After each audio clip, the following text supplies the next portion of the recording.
नमस्कार, मैं हूं सोनू और आप देख रहे हैं मीडिया दर्शन अखबार का यूट्यूब चैनल।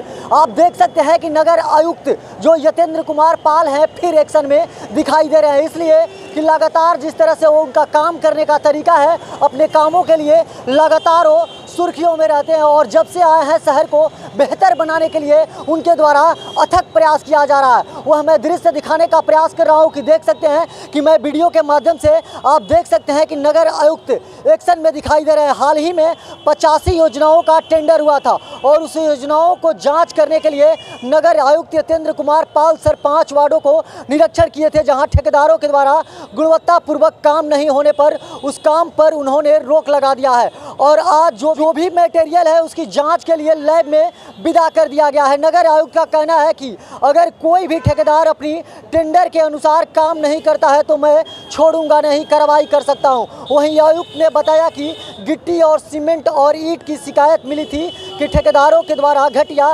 मटेरियल इस्तेमाल किया जा रहा है, उसी को लेकर निरीक्षण किया गया है और काम को रुकवा दिया गया है। जब तक लैब से जांच होकर नहीं आता है तब तक कोई काम उनके द्वारा नहीं करने दिया जाएगा। और देख सकते हैं कि लगातार वो शहर में सड़कों पर उतरकर लगातार काम के प्रति देख सकते हैं कि किस तरह से एक्टिव है। आइए हम उनसे बात करते हैं कि इन पर उनका क्या राय है। सर 17, 18 और 32 वार्ड को जांच किया गया था सर, जहां पर अनियमितता सामने आई थी। जो नली गली का जो मटेरियल है सर 2 नंबर सर शंका हुआ था, रोक लगा दिया गया आपके द्वारा। अभी हाल ही में 85 योजनाओं का टेंडर हुआ था जिसमें कार्य स्टार्ट हुआ था। सभी जो संवेदक थे उनको कार्यादेश निर्गत किया गया है और इकरारनामा किया गया है जिसमें उनको गुणवत्तापूर्ण कार्य कराया जाना था।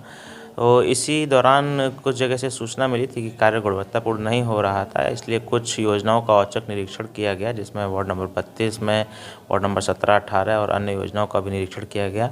कुछ जगह पर पाया गया कि कार्य गुणवत्तापूर्ण नहीं हो रहा है, जो ईंट का इस्तेमाल हो रहा है वो क्वालिटी के मुताबिक नहीं है, जो कंक्रीट का इस्तेमाल हुआ वो भी क्वालिटी के मुताबिक नहीं नज़र आया। वहाँ से सैंपल भी उठाया गया है, उसको लैब में सैंपलिंग हेतु, टेस्टिंग हेतु भेजा गया है और तत्काल प्रभाव से उस उक्त कार्य पर रोक लगाई गई है। और जैसे ही सैंपल का टेस्ट का रिपोर्ट आएगी उसके बाद जो संवेदक होगा उस पर यदि पाया जाता है कि गुणवत्तापूर्ण कार्य नहीं हो रहा है तो उस पर समुचित कार्रवाई की जाएगी। सर क्या कहेंगे, अगर शहर में अगर ठेकेदारों के द्वारा अगर इस तरह का काम होगा तो उस पर कार्रवाई भी किया जा सकता है? यदि कोई भी कार्य गुणवत्तापूर्ण नहीं होता है तो उस पर निश्चित रूप से कार्रवाई की जाएगी और सभी संवेदकों को, सभी अभियंताओं को भी यह निर्देश दिया गया है कि कार्य की गुणवत्ता सर्वोत्तम जो प्रायोरिटी है उसमें लेकर चलेंगे और कार्य यदि गुणवत्तापूर्ण होगा तो उसका जनता को आने वाले समय में लाभ भी मिल पाएगा। जैसे कि अभी आपने नगर आयुक्त सर से सुना, साफ तौर पे उनका कहना है कि जो 85 योजनाओं को टेंडर हुआ है, अगर गुणवत्तापूर्वक अगर ठेकेदारों के द्वारा अगर काम अच्छे तरीके से नहीं कराया गया तो मैं छोड़ूंगा नहीं, मैं कार्रवाई भी कर सकता हूं और लगातार एक्शन में दिखाई दे रहे हैं। और मैं बता दूं कि जिस तरह से काम के लिए वह जाने जाते हैं और लगातार उनके द्वारा शहर को बेहतर बनाने के लिए अथक प्रयास किया जा रहा है, इसीलिए लगातार वो एक्शन में दिखाई दे रहे हैं और लगातार डोर टू डोर जाकर लोगों से संपर्क कर रहे हैं और जांच के लिए लैब में विदा किया गया है। बाकी तमाम आप ऐसे ही खबर देखने के लिए हमारे साथ बने रहिए। तब तक के लिए दीजिए इजाज़त, धन्यवाद।